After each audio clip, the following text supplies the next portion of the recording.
Horus Lupercal was the first Primarch to be discovered by the Emperor during the Great Crusade. After being scattered across the galaxy by the Chaos Gods, Horus landed on the mining world of Chthoniya, a planet teeming with violence, criminality, and gang warfare. From a young age, Horus displayed natural leadership and an unshakable will to survive, traits that would define his rise later.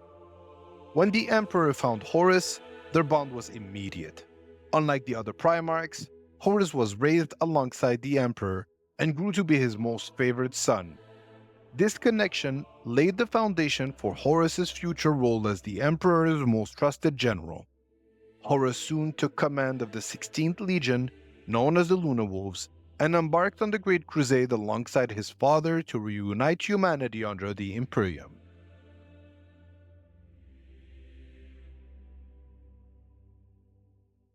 Before being appointed Warmaster, Horus proved himself time and time again in some of the most significant campaigns of the Great Crusade. His first major victory came with the compliance of 6319, a human world that refused to submit to the Imperium. Horus led the Luna Wolves to crush the rebellion with swift, decisive force, setting a precedent for his approach to compliance. One of his most critical encounters was with the Intreks, a highly advanced human civilization that had formed alliances with Xenos species. Initially, Horus sought peaceful integration, but a misunderstanding, fueled by tensions over the cultural differences, led to war. Horus swiftly decimated the Intreks, adding another conquest to his growing legend. Horus' most defining early victory came during the Goro campaign, where he annihilated a massive Orc empire. This victory proved Horus's strategic brilliance and ability to lead large-scale campaigns against powerful enemies.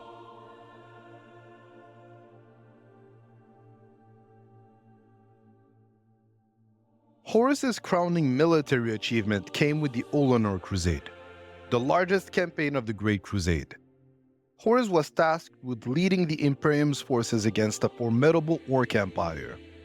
The battle was grueling, but Horus's strategic mastery led to a decisive victory over the Orc warlord, securing numerous worlds for the Imperium. Following his triumph, the Emperor bestowed upon Horus the title of Warmaster, making him supreme commander of all the Imperial forces. This honor placed him above all his brothers, and the Emperor entrusted him with the continuation of the Great Crusade. But this decision also planted the seeds of jealousy and resentment among the Primarchs.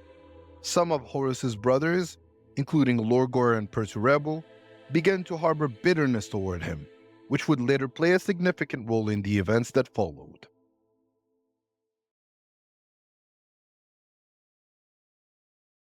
The seeds of Horus's eventual fall were planted shortly after his elevation to Warmaster. During the campaign on Davin, Horus was mortally wounded in battle. Taken to the Serpent Lodge for healing, Horus was subjected to a vision orchestrated by the Chaos Gods. In this vision, Horus saw the Emperor as a tyrant who sought godhood and intended to abandon his Primarchs. Fueled by these manipulated visions and spurred on by Erebus, the first chaplain of the Word-Bearers, Horus became convinced that the Emperor was no longer the savior of mankind, but its greatest threat. In his mind, the only way to save humanity was to overthrow his father and take control of the Imperium himself. From that point on, Horus made a pact with the Chaos Gods. He embraced the powers of the Warp, becoming their chosen champion. Quietly, he began to turn other Primarchs to his cause, including Angron, Mortorion, and Fulgrim, forming a dark alliance against the Emperor. Horus's betrayal became undeniable at Isstvan III, where he purged the loyalist elements within his own legion and those of his allies. Under the guise of quelling a rebellion, Horus unleashed a devastating virus bombing, wiping out billions of people and eliminating thousands of loyal Space Marines. This marked the point of no return for Horus and the beginning of the Horus Heresy. Soon after, Horus orchestrated the infamous Drop Site Massacre on Isstvan V. Loyalist legions, including the Iron Hands, Raven Guard, and Salamanders were lured into a trap, believing they were joining a campaign to stop Horus. Instead, they were ambushed by the traitor legions.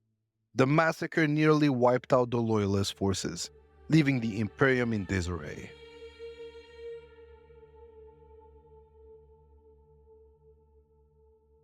The final and most climactic event of the Horus Heresy was the Siege of Terra. After years of civil war, Horus's forces reached the Sol System and launched a massive assault on the Imperial Palace. The Emperor's remaining loyal forces, led by Rogaldorn, Sanguinius, and Jagatai Khan, mounted a fierce defense, but the traitor forces, bolstered by the Dark Mechanicum and Chaos, gained ground. The final confrontation took place aboard Horus's flagship, the Vengeful Spirit. The Emperor, alongside his custodians and loyal Primarchs, teleported aboard the ship to confront his fallen son. In the final battle between father and son, Horus, now empowered by the Chaos Gods, almost killed the Emperor. But in his last moment, the Emperor struck down Horus, obliterating his soul to ensure he could never be resurrected.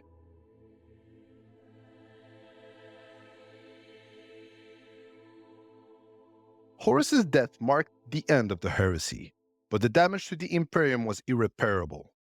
The Emperor, mortally wounded, was entombed in the Golden Throne, where he remains to this day a broken ruler unable to truly guide his people. The Imperium, once envisioned as a beacon of hope, was now a decaying empire, constantly at war. Horus's rebellion shattered the unity of the Imperium and set the galaxy on a path of eternal conflict. His name became synonymous with treachery, and his actions ensured that the Imperium would forever be plagued by war, corruption, and decay.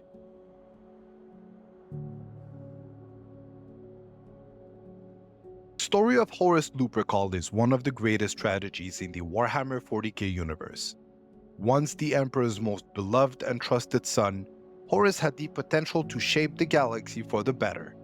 However, his pride, jealousy, and susceptibility to manipulation by the Chaos Gods ultimately led him down a dark and destructive path. Horus's betrayal was not solely his own doing. The Emperor's failure to fully prepare Horus for the existence of chaos and the manipulations of Erebus both contributed to his downfall. While Horus's pride and ambition played a key role, these external influences fanned the flames of doubt and led him to believe that he was saving humanity from the Emperor's tyranny. The rebellion tore apart not only the bond between father and son, but also the very fabric of the Imperium itself. The galaxy was plunged into an era of endless war that continues to define the grim dark future of the 41st millennium. The Imperium, now a hollow shell of its former glory, fights for survival, scarred forever by Horus's actions. Horus Lupercal's legacy is one of betrayal, a stark reminder that even the greatest heroes can fall when their flaws are exploited. His name has become synonymous with treachery, and his betrayal echoes through the ages as the most infamous act of rebellion in human history.